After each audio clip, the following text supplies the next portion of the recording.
नमस्कार, पंजाब केसरी देख रहे हैं आप और आपके साथ मैं हूं वृक्षा। स्वागत है आप सभी का हमारे इस खास कार्यक्रम में, जहां पर हम चर्चा करते हैं देश दुनिया में बदलते ग्रह नक्षत्रों के बारे में। तो अब जो है नया साल जल्द ही चढ़ने वाला है, कुछ दिन ही रह गए हैं, चंद एक महीना ही रहने को है। और लेकिन ये साल जो है काफ़ी परिस्थितियों से गुजर कर गया है। कई चीज़ें अच्छी भी हुई हैं और ज़्यादातर चीज़ें जो है बुरी भी हुई हैं। लेकिन अगला साल किस प्रकार का रहने वाला है, क्या कुछ बदलाव आने वाला है, उससे पहले हम आपको बताएं कि 28 नवंबर से जो है शनि जो है वो मार्गी हो रहे हैं, तो वही जो बृहस्पति है वो उच्च राशियों में चले गए हैं। इन दोनों का देश दुनिया पर क्या प्रभाव पड़ने वाला है, जो 12 राशियां हैं आपकी और हमारी, उन पर क्या प्रभाव पड़ने वाला है, उन सब की जानकारी देने के लिए इस समय मेरे साथ स्टूडियो में मौजूद हैं आशु मल्होत्रा जी। नमस्कार सर। नमस्कार वृक्षा जी। सभी दर्शकों को मेरा नमस्कार। तो आशु जी से आज जानेंगे कि इन दोनों के अपने ग्रह नक्षत्र बदलने की वजह से क्या कुछ प्रभाव होने वाला है। आशु जी, सबसे पहले तो पहला ये जिस प्रकार का साल रहा है, सबसे पहले तो लोगों का ये सवाल है कि जिस प्रकार से 2025 चल रहा है, क्या आने वाला साल भी इस प्रकार का ही रहने वाला है, या इससे कुछ परिस्थितियां अच्छी होंगी, या परिस्थितियां इससे भी पूरी होंगी? जी, तो मैं सभी दर्शकों को वृषा जी बताना चाहता हूँ कि जो ये वाला जो वर्ष है, इसके जो राजा हैं वो सूर्य हैं, विक्रमी संवत 2082 के। और ये जब से सूर्य इसमें राजा बने हैं और शनि देव जब से मीन राशि में आए हैं 29 मार्च 2025 से, वो बिल्कुल निर्णायक हैं। वो धर्म की राशि है, वो धर्म की स्थापना अवश्य करके जाएंगे। जून 2027 तक वो मीन राशि में ही रहेंगे, उसके बाद वो नीच राशि में चले जाएंगे। तो शनि और राहु अभी पड़ोसी भी हैं, दोनों आपस में पड़ोसी हैं। ये दिसंबर 2026 तक पड़ोसी रहेंगे, तो ये पूरी दुनिया को बदल देंगे। इसमें पहले भी हम भविष्यवाणी कर चुके हैं, आज भी करेंगे, और इसमें हम बताएंगे किन किन राशियों को क्या क्या मिलने वाला है और किन किन राशियों को बहुत ज़्यादा सावधानी रखने की जरूरत होगी, क्योंकि देश और दुनिया पूरी पूरी बदल रही है। और हम ह्यूमन बीइंग हैं, तो हमारे ऊपर ग्रहों का प्रभाव बहुत होता है, क्योंकि हम उनके द्वारा ही संचालित किए जाते हैं। तो हमारे कर्म शनिदेव देख रहे हैं, उससे हमारा बहुत प्रभाव हम पर पड़ने वाला है। लेकिन मैं सबको ये जानकारी देने वाला हूं कि इस वर्ष की जो सर्दी है वो 90 साल का रिकॉर्ड तोड़ने वाली है पिछला, क्योंकि शनि और नेपच्यून यानी वरुण ग्रह मीन राशि में इकट्ठे हैं। वरुण पानी के कारक हैं, वो 165 साल बाद मीन राशि में आए हैं।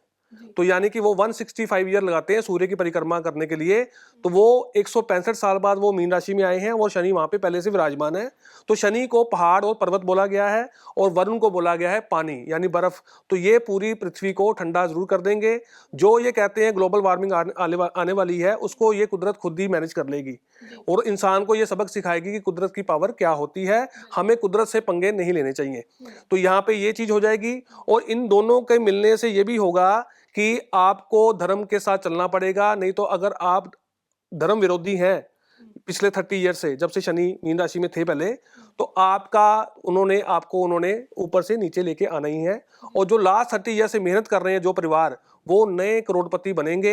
मैंने लास्ट भी ये भविष्यवाणी की थी कि इस दिवाली बम्पर पर गरीब लोगों की लॉटरीज निकलेंगी। तो यहाँ पे बहुत गरीब लोगों को बहुत पैसा मिला है, पंजाब में भी मिला है। तो ये चीज आने वाले में भी होने वाली है। नए करोड़पति बनेंगे, पुराने खत्म होंगे, लेकिन पुराने खत्म वो होंगे जो अधर्मी है। तो आगे हम 12 राशियों पर जानकारी देते हैं वृक्षा जी। बिल्कुल सर। तो ये वाली चीज होने वाली है। और इसके बाद मैं बात करूं देवगुरु बृहस्पति की, तो वो इस समय कर्क राशि में है और कर्क राशि में बृहस्पति देव उच्च के होते हैं और उनकी दृष्टि पूरी नौवीं दृष्टि देवगुरु शनि देव पर जा चुकी है, जो मीन राशि में विराजमान है। लेकिन बृहस्पति अभी वक्री होंगे 5 दिसंबर को, वो दोबारा मिथुन राशि में आएंगे, फिर वो जून में दोबारा फिर कर्क राशि में आएंगे। और ये दोनों ग्रह धर्म की स्थापना अवश्य करेंगे, क्योंकि अगर देवगुरु बृहस्पति की करूं बात, तो वो हैं देवताओं के गुरु, वो पुरोहित हैं देवताओं के। और जिन लोगों ने धर्म का चोला डालकर अधर्म किया है, वो भी रडार पर है शनिदेव के, और वो उनको भी सबक सिखाने की यहाँ पे ये दोनों ग्रह करेंगे। लेकिन यहाँ पे किस किस राशि को क्या क्या सावधानी देनी है, वो उसकी जानकारी मैं आपको डिटेल में देने वाला हूँ। तो सबसे पहले हम बात करते हैं मेष राशि की वृक्षा जी। मेष राशि है मंगल देव की, इसके जो मालिक है वो मंगल है। यहाँ पे सूर्य देव उच्च के होते हैं और जिनकी मेष राशि है वो शनि उनके पिछले घर में बैठे हुए हैं, यानी 29 मार्च से आपके ऊपर शनि की 7.5 आरंभ हो चुकी है और आगे जाके मंगल धनु राशि में जाने वाले हैं, जो आपकी राशि के मालिक हैं। और धनु राशि से वो कम से कम अगले 6-7 महीने तक राहु और शनि के द्वारा संचालित होंगे। और आपको ये एहतियात रखनी होगी कि आप अपने किसी भी रिश्ते में कोई भी लापरवाही ना करें या उसमें बेईमानी ना करें, नहीं तो फिर आप बहुत ज्यादा पीड़ा सहने वाले हो और आपको कोई ना कोई खून संबंधी चीजें होने शुरू हो जाएंगी या आपके एक्सीडेंट होने शुरू हो जाएंगे। और जिनकी कुंडली में मंगल राहु एक साथ है उनको आगजनी से बचना ही होगा, क्योंकि आग वाली घटनाएं आने वाले टाइम में बहुत होने वाली हैं। अगर आप वाहन चलाते हैं तो उसको में एहतियात रखें, अपने वाहन में 8 छुहारे लाल कपड़े में बांधकर अवश्य रखें, इससे आपके कई चीजें बच जाएंगी। अपने खाने पीने का ध्यान रखें, बिस्तर पे बैठ के खाना खाएंगे तो आपको पेट संबंधी चीजें खराब होंगी, क्योंकि इस वर्ष में लीवर की लोगों को दिक्कत बहुत ज्यादा आई है, जिन्होंने अपना खान पान बिस्तर पे रखा है या खान पान में नॉन वेज या आदि ऐसी चीजें उन्होंने रखी हैं या बहुत ज्यादा उन्होंने फूड की चीजें खाई हैं, मतलब फास्ट फूड की चीजें खाई हैं। तो यहाँ पे मंगल वाले ये ध्यान रखें, क्योंकि मंगल देव पिछले 3 साल से आपकी राशि को देख रहे थे। 29 मार्च से आपके ऊपर शनि की साढ़े सती शुरू हुई। अगर उस समय में 2.5 साल में जो आपको वो देख रहे थे, अगर आपने रिश्तों की पहचान नहीं की तो वो आप गलती कर रहे हैं, क्योंकि कुछ रिश्ते तो आपसे दूर खुद हो जाएंगे, शनि कर देंगे जो आपके साथ अच्छे नहीं चल रहे, लेकिन कुछ रिश्ते आप खोदोगे जो रिश्ते आपके साथ एक्चुअल अच्छे थे, और उसके लिए आपको लाइफ टाइम पछताना पड़ेगा। तो इस समय आपको क्या करना चाहिए, शनि आपकी राशि से 12वें घर में है। 12वां घर खर्चों का है, यात्राओं का है। आपको धर्म की यात्राएं करनी चाहिए, धार्मिक स्थल जाना चाहिए, और अगर आपका हो सके तो प्रॉपर्टी में निवेश करना चाहिए। और अगर आप इस समय बाहर जाना चाहते हैं तो आपके लिए इस समय बाहर जाना भी बहुत अच्छा है। और मीन राशि की बात करूं तो अगले जो आपके ऊपर शनि की 7.5 साल चलनी है, आप बिल्कुल धर्म से चलेंगे तो आपको सफलता मिलेगी। अगर आपने कहीं से अधर्म करना शुरू किया तो आपको असफलताएं मिलेंगी और आपको शनि देव द्वारा पीड़ित किया जाएगा, जब शनि जून 2027 में आपकी राशि के ऊपर आकर बैठ जाएंगे। तो मेष राशि वाले इस बात का एहतियात अवश्य रखें। तो इसके बाद मैं बात करता हूं वृषभ राशि की। तो वृषभ राशि है वो शुक्र देव की है, और वृषभ राशि को 29 मार्च से शनि ने तीसरी दृष्टि से देखना शुरू कर दिया है। और तीसरी दृष्टि से देखने का मतलब ये हुआ है कि वो आपको अलर्ट कर रहे हैं कि अगले 2 साल बाद आपके ऊपर शनि की साढ़े सती आने वाली है। आप आज से ही अपने जो भी खराब चीजें आपके जीवन में, अगर आप आलसी हैं तो उसमें आलसीपन से निकल आए बाहर, अगर आप कुछ काम में डिले करते हैं उसमें निकल आए, अगर आप गणित नहीं रखते अपना कामकाज का, उससे निकल आए बाहर, अगर आप पढ़ाई में लापरवाह हैं उससे निकल आए, अगर आप खेल कूद से जुड़े हैं तो अपना एक टाइम जोन संचालित करें जो शनि के द्वारा संचालित हो। आपका पूरे दिन का एक प्रोग्राम बना हो, नियम बना हो कि मुझे कब क्या करना है। इससे आप बहुत अच्छा सफल हो जाओगे। और आप भी फास्ट फूड खाने के बहुत शौकीन होते हैं वृषभ राशि वाले, और वैसे तो ये किसी से साथ अड़ते नहीं है, अड़ जाए तो दूर तक अड़ जाते हैं, जिद्दी हो जाते हैं कई बार। तो इनको ये चीजों का प्रभाव रखना होगा कि मैं जिद्दी ना हूं। और अगर आपका जन्म से ही चंद्रमा शनि इकट्ठे हैं, चंद्रमा राहु इकट्ठे हैं, चंद्रमा केतु इकट्ठे हैं, तो आप हर बात दिल पे लोगे, जिससे आपका इमोशनली ब्लैकमेल किए जा सकते हो आप, और आपको लोग यूज कर सकते हैं। तो यहाँ पे शनि ये कह रहे हैं कि रिश्तों को पहचानो, अपने नियम पर चलो, किसी से धोखा ना करो, तो आप बहुत ज्यादा सफल हो जाओगे। और आने वाला समय आपके लिए बेहतरीन बनने वाला है, क्योंकि शनि आपकी राशि से 11वें घर में गोचर कर रहे हैं। 11वां घर शनि के पैसों का पहाड़ है, नए आय का एक रास्ता दिखाता है ये। और ये देवगुरु बृहस्पति की यहाँ पे जज भी हैं। जितना आप लोगों के लिए काम आओगे, अच्छे चलोगे, शनि आपको अगले 10 साल में कहां तक पहुंचा देंगे ये आप सोच भी नहीं सकते। लेकिन आपको ये नियम बनाना होगा, बिस्तर पे बैठ के खाना नहीं खाना, आलसी नहीं बनना, तो आप देखेंगे कि आपके लिए मार्ग काफी अच्छे हो रहे हैं।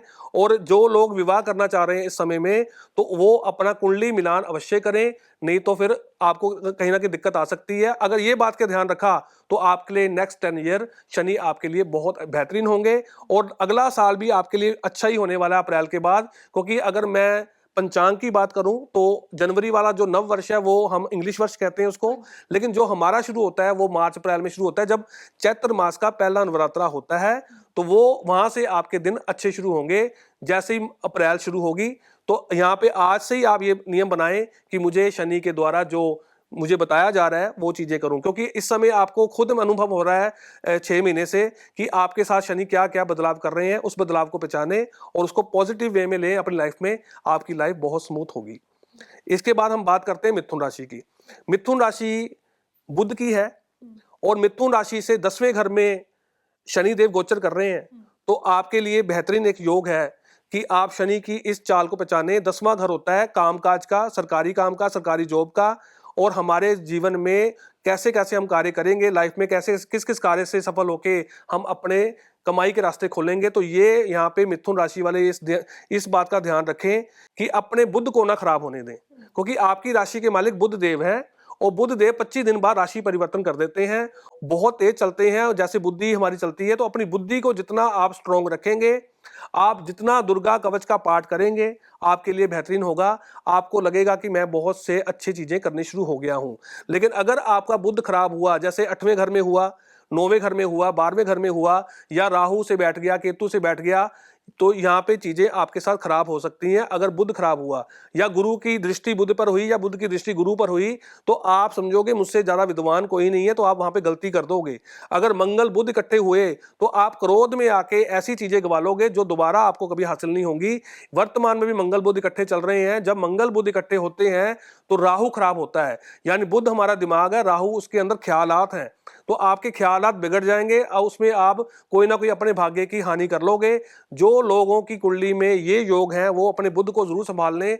अगर आपने बुध को संभाल लिया, तो आने वाला टाइम आपके लिए बहुत बेहतरीन है, क्योंकि मैं आपको ये बताना चाहता हूं कि आपके दूसरे घर में बृहस्पति देव गोचर कर रहे हैं इस समय, और अगले घरों में आपके 10वें घर में शनि देव गोचर कर रहे हैं। आपको अपने काम से पैसे बहुत आने वाले हैं, क्योंकि हमारी ज्योतिष में लाल किताब बताती है, जब जब देव गुरु बृहस्पति पहले घरों में होते हैं और शनि बाद के घरों में होते हैं, तो ये जातक को राजा बनने से कोई रोक नहीं सकता। तो आपके लिए भी ये एक बेहतरीन योग है कि आप सच्चाई से चलें, अपनी वाणी में सच्चाई रखें, क्योंकि अभी आपके दूसरे घर में गोचर कर रहे हैं देवगुरु बृहस्पति, और 5 दिसंबर से आपके लगन में दोबारा आ जाएंगे।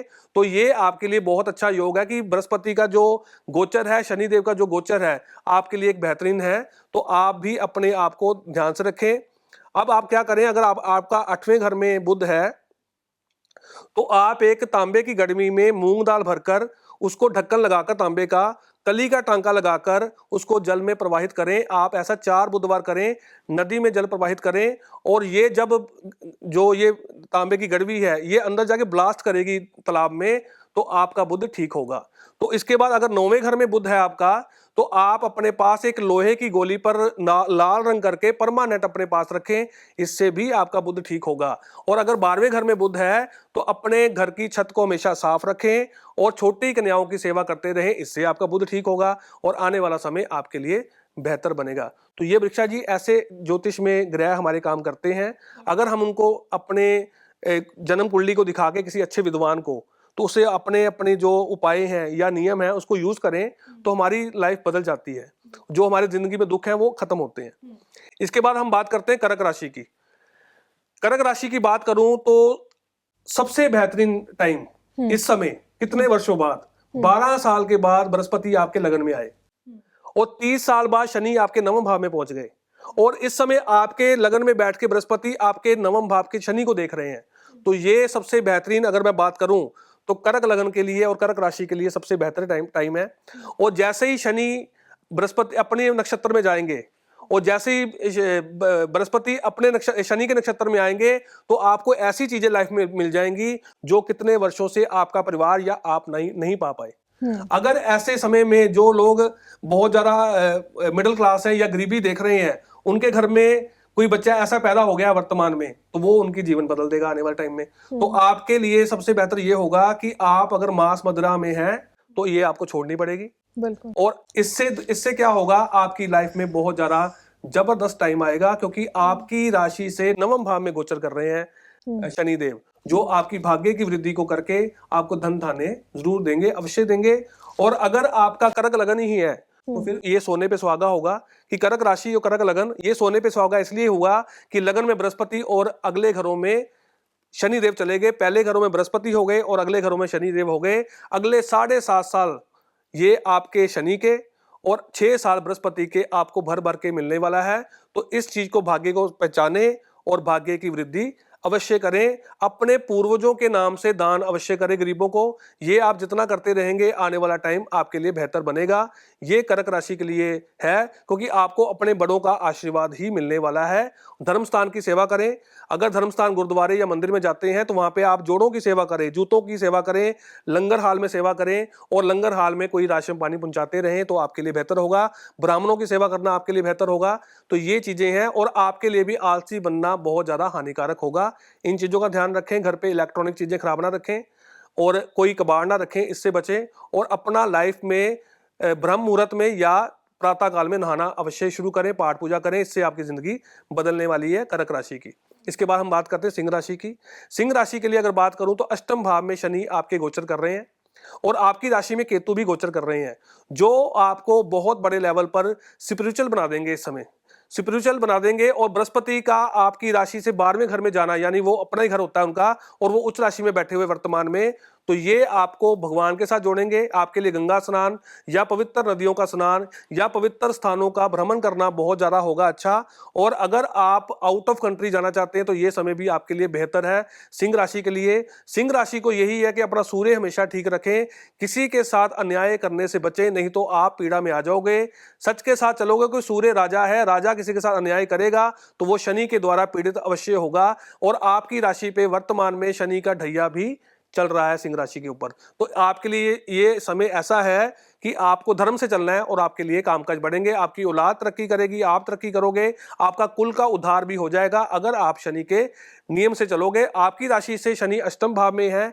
आपको शमशान घाट का पानी पीते रहना चाहिए, और उसके बाद आपको अपने पास चांदी का एक चौरस टुकड़ा अवश्य रखना चाहिए। ऐसा करने से आप स्पिरिचुअल भी होगे, और वो चीजें कई बार आपको पाठ पूजा में दिखाई देनी शुरू हो जाएंगी जो आंखों से दिखाई नहीं देती।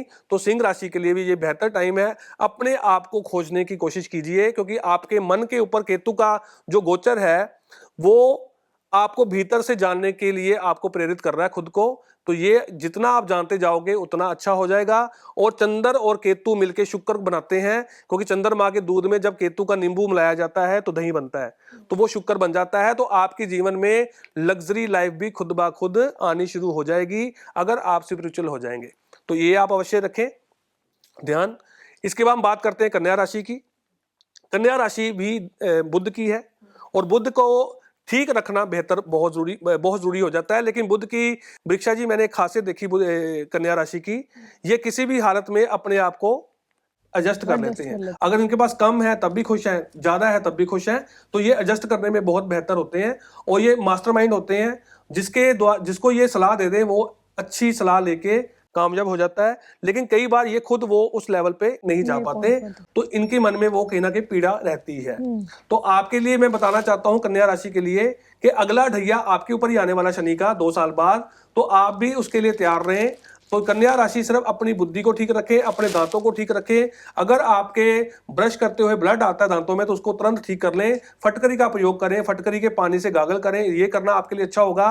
बकरी के दूध से नहाना शुरू करें, ये आपके लिए अच्छा होगा बुधवार के बुधवार, तो ये करना बहुत अच्छा होगा। अगर आपके परिवार की कुल देवी है तो वहां पे परिवार सहित माथा टेक के जरूर आए, ये करना आपके लिए अच्छा होगा। और अगर आपके पास भगवान ने धन दिया है तो किसी कन्या को पढ़ने के लिए उसकी मदद कीजिए, उसकी फीस भर दीजिए, उसको कॉपी पेंसिल किताबें लाके दीजिए बच्चों को। अगर आप इसमें काबिल हैं तो ये अवश्य कीजिए, और ये करने से आपके जो आने वाला टाइम है आपके लिए भी बहुत बेहतर है, क्योंकि आपकी राशि से बिल्कुल सप्तम भाव में शनि गोचर कर रहे हैं। तो अगर मैं कन्या लगन की बात करूं या कन्या राशि की बात करूं तो इनका टाइम भी बहुत बेहतर है, क्योंकि इनके 12वें घर में केतु गोचर कर रहे हैं, और छठे भाव में इनके राहु गोचर कर रहे हैं, और 7वें में शनि गोचर कर रहे हैं, जो एक मोक्षकारी ये योग बना रहा है। और आपका इस समय में अगर विवाह होता है तो एक उत्तम योग होगा, आपको अच्छी कन्या या अच्छा वर मिलेगा इस समय में जो लोग शादी करना चाह रहे हैं। तो इस समय आपको भी जमीन जायदाद में निवेश करना चाहिए, या कोई घर के लिए अच्छा सामान खरीदना चाहिए। अगर आप कोशिश करेंगे तो शनि आपको भर भर के देंगे। 2 साल शनि के आपके लिए बेहतर योग है, तो ये चीजें आप जरूर अवश्य करें। तो अगर आप कोशिश कीजिए, जो हमारे परिवार में, जो मंदिर में जो हमारे ब्राह्मण का परिवार रहता है, उनकी जो धर्म पत्नी होती है उनको कॉटन की लाल रंग की साड़ी आप अवश्य देके आए अपने तरफ से उपहार। ऐसा करने से भी बहुत अच्छा होगा। और जरूरतमंद जो औरतें हैं गरीब, उनकी मदद करने से भी आपका दिन बदल जाएगा। तो कन्या राशि के लिए ये मेरी सलाह है, और ये आपकी कुंडली की प्रेडिक्शन है। इसके बाद तुला राशि की बात करते हैं। तुला राशि की अगर बात करूं तो वृक्षा जी पिछले 2-2.5 साल से बहुत डिस्टर्ब रहे ये, इन्होंने बहुत पीड़ा सही है। लेकिन अभी आपको मैं बता देता हूं, जैसे ही शनि 28 नवंबर से मार्गी होंगे तो आपका जीवन बदल देंगे, क्योंकि मार्गी होके वो काफी चीजों को आपके सुधार करेंगे। ये हो सकता है कि आप कोई लोन लेके नया निवेश करना चाहते हैं। अगर आप लोन लेंगे तो बहुत एहतियात से लेना कि मैं ये उतार पाऊंगा, नहीं तो ना लेना। लेकिन लोन लेने की स्थिति यहाँ पे बन रही है और आप नया काम में जाओगे, नई नौकरी आपकी चेंज हो सकती है। तो ये चीजें आपके साथ जिंदगी में आने वाला टाइम हो रहा है। एक अच्छा बदलाव शनि आपका 28 नवंबर से लेके आ रहे हैं आपके लिए। तो ये मुझे लगता है कि आपके लिए एक शुभ योग बनने वाला है। तो आप एक अच्छी तरह से आगे बढ़ना शुरू कर देंगे। तो शनि का जो आपका छठे भाव में गोचर है, तो शनि यहाँ पे कंपटीशन लेके आते हैं। तो यहाँ पे आप अपने क्या कर सकते हैं, आप शनिवार के शनिवार किसी जरूरतमंद औरत को लोहे का तवा दान करें जो लकड़ी के हैंडल वाला होता है। ये करना आपके लिए बहुत बेहतर होगा। तो ये अगर तुला राशि वाले कर देते हैं तो मुझे लगता है कि आने वाला समय उनके लिए बेहतर बनने वाला है, और तुला लगन वाले के लिए तो। लेकिन ये तुला लगन वालों के लिए एक ही बात बोलता हूं, तुला राशि वालों के लिए, कि हमेशा नाप तोल के बोलें और किसी से कोई भी ईर्ष्या ना रखें, तभी ये सफल होते हैं। क्योंकि आपके मालिक शुक्र हैं तुला राशि के, और शुक्र तुला राशि का जो निशान है वो तराजू है। तो आप किसी से भी ऐसा ना रखें कि ये मुझसे आगे बढ़ गया। आपको भी हमेशा कामयाबी अवश्य मिलेगी, इसमें कोई संदेह नहीं है। लेकिन ये कुछ नियम है वो आप अवश्य रखेंगे ध्यान में, तो आगे बढ़ जाएंगे आप। इसके बाद हम वृश्चिक राशि की बात करते हैं। तो वृश्चिक राशि को बहुत तगड़ी सावधानी रखनी पड़ेगी इस समय वृक्षा जी, क्योंकि आपकी राशि में अगर बात करूं तो चौथे में राहु और 5वें में कर रहे हैं शनिदेव गोचर। और 5वें घर में जब जब शनि और राहु होके जाते हैं तो आपकी बुद्धि को, आपके डिसीजन को अंधा कर देते हैं। और आप जब अंधेपन के साथ कोई फैसले लेते हैं तो शनि जब छठे भाव में जाते हैं तो आपको रोग, शत्रु और कर्ज में फंसा देते हैं। और आपकी राशि के मालिक भी मंगल ही हैं, और मंगल इस समय बहुत ज्यादा पीड़ित होने वाले हैं। तो आपको हर तरफ से अपनी एहतियात रखनी चाहिए, अपने अहंकार को कंट्रोल में रखना चाहिए। आपको किसी के साथ धोखाधड़ी नहीं करनी चाहिए। अगर आप ऐसा कर गए, क्योंकि मंगल को सेनापति बोला गया है हमारे ग्रहों में, अगर सेनापति ही अपनी सेना के साथ गद्दारी कर देगा तो वो हार अवश्य होगी। लेकिन उसके बाद शनि आपको बहुत ज्यादा पीड़ा देने वाले हैं। इस चीज से आप बच के रहिएगा, क्योंकि शनि जैसे ही अपने नक्षत्र में जाएंगे मीन राशि के, तो आपके लिए वो कार्य शुरू कर देंगे जो आपने पास्ट में किया है। तो अभी आप संभल जाएं, उससे आपको बहुत ज्यादा फल अच्छे मिलने वाले हैं। हनुमान चालीसा पढ़ना आपके लिए बेहतर है। शिवलिंग के ऊपर मीठा दही चढ़ाना आपके लिए बेहतर है। और आपको गाय को गाजर खिलाते रहना बहुत अच्छा रहेगा। अगर आप मंगलवार के मंगलवार 900 ग्राम से लेकर 9 किलो तक की गाजर आप गाय को खिलाएं, आपके लिए बहुत ज्यादा अच्छा शुभ योग रहेगा। अपने बड़ों का आदर सम्मान करें, धोखाधड़ी ना करें, बल और बुद्धि लें हनुमान जी से, फिर आपके डिसीजन सही होंगे। नहीं तो इस समय जो गोचर है आपका 30 ईयर बाद शनि देव परीक्षा लेने के लिए आए हुए हैं। अगर आप इस परीक्षा में असफल हुए तो आपके अगले 5 से 10 साल वो नष्ट कर देंगे और आपको संभलने का मौका भी नहीं मिलेगा। आप रोग, शत्रु और कर्ज में ऐसा फंसोगे कि वो दलदल आपको शनिदेव दे देंगे। तो उससे बेहतर यही है कि आज ही हम अपने आप को संभाल लें, तो यहाँ आने वाला समय हमारे लिए ऐसा पीड़ादायक ना हो।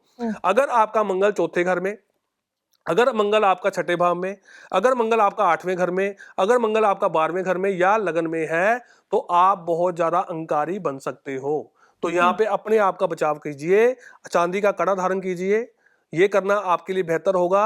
और अपने क्रोध को नियंत्रण में रखिए, नहीं तो क्रोध की आग जो होती है वो खुद को ही जलाती है, सामने वाले का कुछ नहीं जाता। तो यहाँ पे वृश्चिक राशि के लिए एक बड़ी सावधानी है। ये सावधानी अगर आपने एक्सेप्ट कर ली तो आपको कोई हरा नहीं सकता। अगर आपका मंगल चौथे घर में है तो आप गुड़ की रेवड़ियां जल प्रवाह करें हर मंगलवार। अगर मंगल आपका छठे भाव में है तो आप किसी को मीठा बांटने से बचें, सिर्फ नमकीन खिलाएं। अगर मंगल आपका 8वें घर में है तो कुत्ते को मीठी रोटी खिलाते रहें। अगर मंगल आपका 12वें घर में है तो एक मिट्टी के कूजे में शहद भरकर किसी खाली जगह में रखाएं, ओपन ही, तो ये करना आपके लिए अच्छा होगा। और मंगल अगर आपका लगन में है तो आप अपने पानी में दूध, शहद और देसी शक्कर मिला के नहाना शुरू कर दें, तो आपको बहुत ज्यादा इसका लाभ होगा और आपको लगेगा कि जो मैंने यहाँ आपके लिए बातें की हैं मैं उसको ठीक कर पाया हूँ। तो इसके बाद हम बात करते हैं धनु राशि की।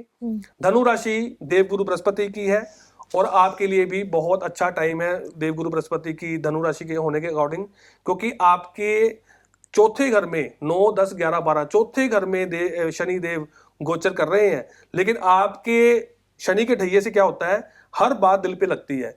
तो आप वर्तमान में ये देखें कि अगर आपको कोई हर्ट कर रहा है, तो अगर आपने वहां पे चुप्पी साध ली है, तो आने वाले समय में आप उसका निर्णायक शनि देव के द्वारा ही देख लेंगे कि जिन लोगों ने मेरा दिल दुखाया, आगे जाके उनको पीड़ा खुद मिल गई। लेकिन आप अपने शब्दों पे नियंत्रण जरूर रखिए, क्योंकि आपकी राशि के जो मालिक है देवगुरु बृहस्पति, वो भी उच्च राशि में है, वो आपका कोई भी अहित नहीं होने देंगे। और धनु राशि वाले लोगों के अंदर एक आदत होती है वृक्षा जी, ये दब के काम करना ना पसंद करते हैं। अगर ये स्टूडेंट हो तो अगर इनको टीचर इनको देखता रहे काम करते हुए, तो ये काम नहीं करते। अगर वो चले जाए तो इनका काम पूरा हुआ होता है। यही आदत इनकी घर पे होती है। अगर आपने इनको काम दे दिया, ये काम कर देंगे, लेकिन अगर आप इनके सिर पे खड़े हुए तो ये काम नहीं करेंगे।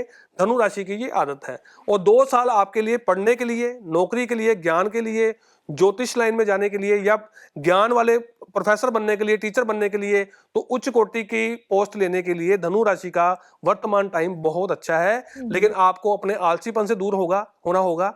और आपको अगर घर लेना है तो बना बनाया मकान ले लें इस समय, या पुराना मकान बेच के नया मकान ले लें, लेकिन बना बनाया लें। बनाने की जरूरत नहीं है, क्योंकि जब भी शनि अपनी राशि से चौथे घर में गोचर करते हैं तो प्रॉपर्टी ना बनाएं। बनी बनाई खरीदना अवश्य आपके लिए लाभकारी होगा, और ये आपके साथ होने वाला है। तो ये टाइम आपके लिए भी बेहतर है, और आने वाला वर्ष भी आपके लिए बेहतर ही जाएगा, जो हमारा विक्रमी संवत 83 शुरू होगा। तो ये आपके लिए आने वाला समय के लिए मैं आपको बता रहा हूं। सिर्फ आलसीपन से बचें। लोगों को जो अगर दिल दुखा रहे हैं तो अपने काम से उनको दिखाएं कि मैं कुछ कर सकता हूं, लेकिन शब्दों से ना दिखाएं। तो ये जितना बचाव करेंगे आप उतना आगे बढ़ेंगे। मकर राशि की बात करते हैं। मकर राशि के ऊपर शनि की 7.5 खत्म हुई थी 29 मार्च को।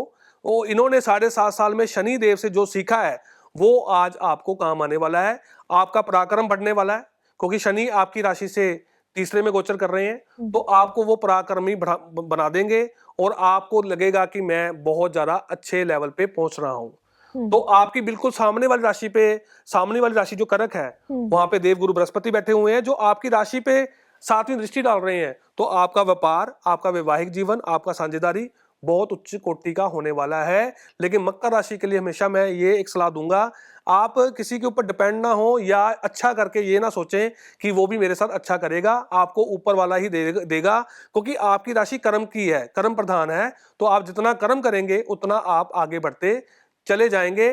तो ये करना आपके लिए बहुत अच्छा होगा।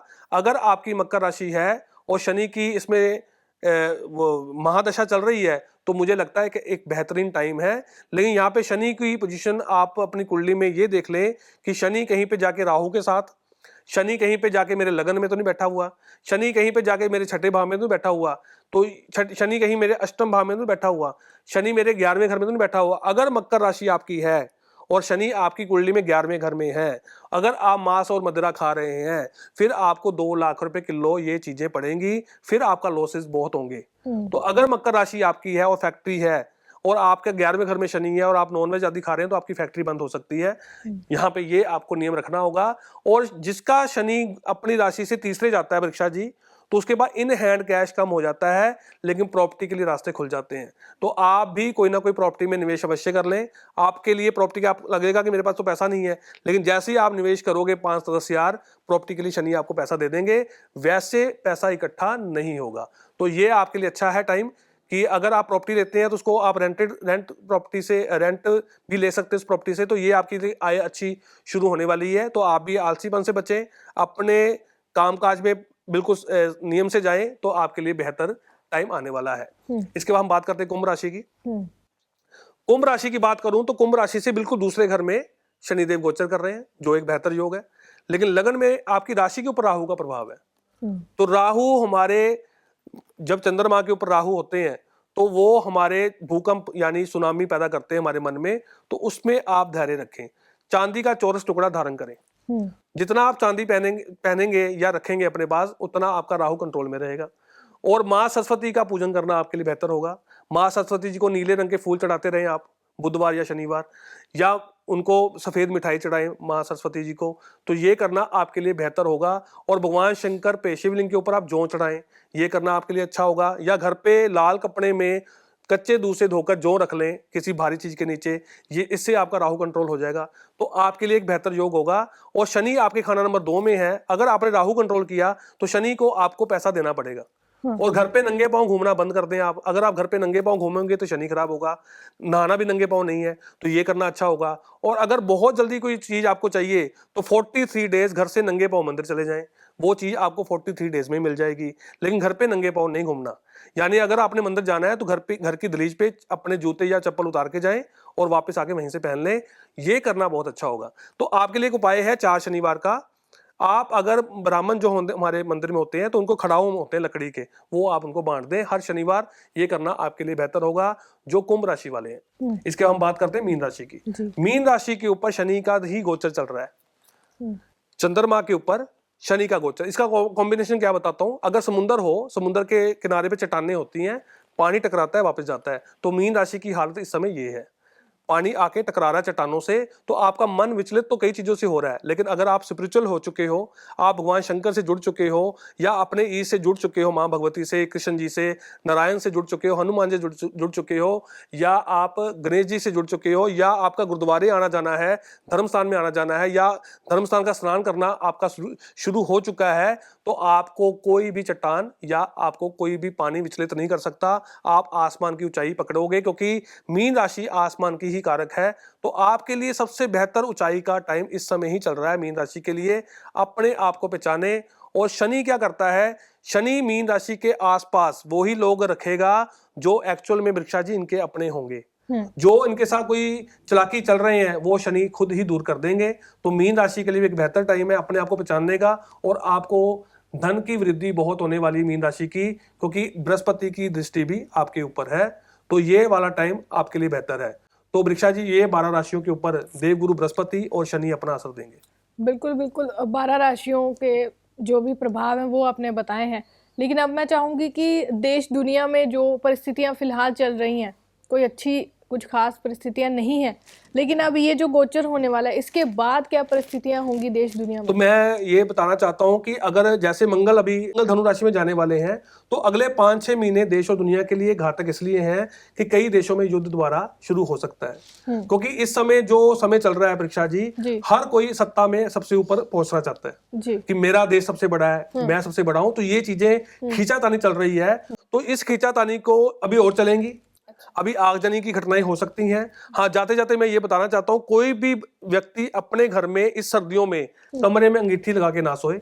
ये बहुत बड़ी घटना घटने के योग है इस समय, क्योंकि मंगल ने शनि और राहु से होके निकलना है, और राहु दम घोड़ता है। हाँ। और राहु धुआं है, कोयला है। तो अपने घर में अंदर अंगीठी जला के ना सोएं। ये हर किसी के लिए मैं एहतियात बताना चाहता हूं। अगर सर्दी से बचना है तो और रास्ते बहुत हैं, तो इसको बचाव रखें। आगजनी से घटनाएं होने वाली हैं, अपने घर में कोई इलेक्ट्रॉनिक चीजें खराब ना रखें, इससे बचाव रखें। एक्सीडेंट के योग बन रहे हैं, अपनी गाड़ियों में मैंने बताया छुआरे रखें, तो इससे बचाव होता है। तो एहतियात रखें, क्योंकि अभी समय खराब चलने वाला है। क्योंकि 28 नवंबर से जैसे शनि ने मार्गी होना है, उन्होंने एक लिस्ट बनाई हुई है कहाँ कहाँ क्या क्या पीड़ा देनी है। और ग्लेशियरों में तूफान आने वाले हैं, ठंड बहुत पड़ने वाली है, कोई तूफान ज्वालामुखी फटने वाले हैं। तो ये चीजें होने वाली हैं। कुछ देश दोबारा अपने अहंकार में वश में आके लड़ने वाले हैं, जिसकी पीड़ा आम जनता को होती है। तो अभी जून 2027 तक शनि ये चीजें करेंगे, और उसके बाद धर्म की स्थापना करेंगे। हमारे देश की तरक्की अवश्य होगी। जो अच्छा करेगा उसके साथ अच्छा होगा, और जो बुरा होगा वो शनि के रडार पर है। और राशि वाइज मैंने सावधानियां और उनके शुभ योग तो बता ही दिए हैं। बिल्कुल बिल्कुल। एट द एंड आशु जी, बात वही है कि अगर आपके कर्म अच्छे हैं तो चाहे गोचर जिस प्रकार का हो, आपको जो है कर्म अच्छे यहाँ पर रखने होंगे। हर एक व्यक्ति को प्रभाव जो है कुछ ऊपर नीचे हो सकता है, अगर कोई पीड़ा भी आ रही है, लेकिन आपके जो कर्म है वो अच्छे होने चाहिए। जी, तो मैं ज्यादा से ज्यादा आपको एक चीज बताता हूँ कि जब महाभारत का कुरुक्षेत्र में युद्ध खत्म हुआ तो 50 लाख लोग मरे हैं 18 दिनों में। और जब युद्ध खत्म होने के बाद कृष्ण जी के रूम में जब द्रौपदी जी पहुंचे हैं उनके कक्ष में, तो द्रौपदी जी 50 साल की आयु में 80 साल के नजर आ रहे थे। जी। तो कृष्ण जी ने कहा, उन्होंने कहा कि ये सब क्या हो गया, कृष्ण जी को बोला। तो उन्होंने कहा कि आपने ही ये मांगा था कि सारे कौरव खत्म हो जाएं, वो खत्म हो चुके हैं। तो उन्होंने कहा मैंने ऐसा तो नहीं मांगा था। तो उन्होंने फिर उनको, कृष्ण जी ने कहा द्रौपदी जी को कि जो हमारे कर्म है दूर से नजर नहीं आते, बिल्कुल पास आके वो परिणाम बन जाते हैं। तो परिणाम को रोका नहीं जा सकता। तो यही मैं उन लोगों को बता रहा हूँ, सावधान दे रहा हूँ, जो राशियों को सावधान रखनी है, अपने कर्मों से बचें। लेकिन जिस दिन वो परिणाम बने, पचाने वाला कोई नहीं होगा। तो ये है गणित हमारे ज्योतिष की। बिल्कुल बिल्कुल। तो आज इस एपिसोड में हमने जाना है कि जो शनि मार्गी होंगे उसका क्या प्रभाव पड़ने वाला है 12 राशियों पर और देश दुनिया पर भी, और साथ ही साथ आशु जी ने ये भी बताया है कि अगर प्रभाव पड़ने वाला है तो क्या क्या उपाय जो है आप लोग कर सकते हैं रोज़ के अपने जीवन में, ताकि जो प्रभाव है जो पीड़ा का उसको कम किया जा सकते हैं, और किस प्रकार से आप जो है शनि की एक कृपा पा सकें, क्योंकि शनि जो है एक न्याय प्रिय है, तो उनको न्याय पसंद है। तो आप किस प्रकार की चीज़ें करें जिससे जो है आपको एक सुखी जीवन व्यतीत करने को मिले। तो शुक्रिया आशु जी आपका इस पूरी जानकारी के लिए। तो जो लोग हमारे साथ जुड़े हैं, आपको इन्फॉर्मेशन कैसी लगी हमें कमेंट बॉक्स में ज़रूर बताइएगा। बाकी देश और दुनिया की तमाम बड़ी खबरों के लिए आप जुड़े रहें पंजाब केसरी के साथ। नमस्कार। नमस्कार।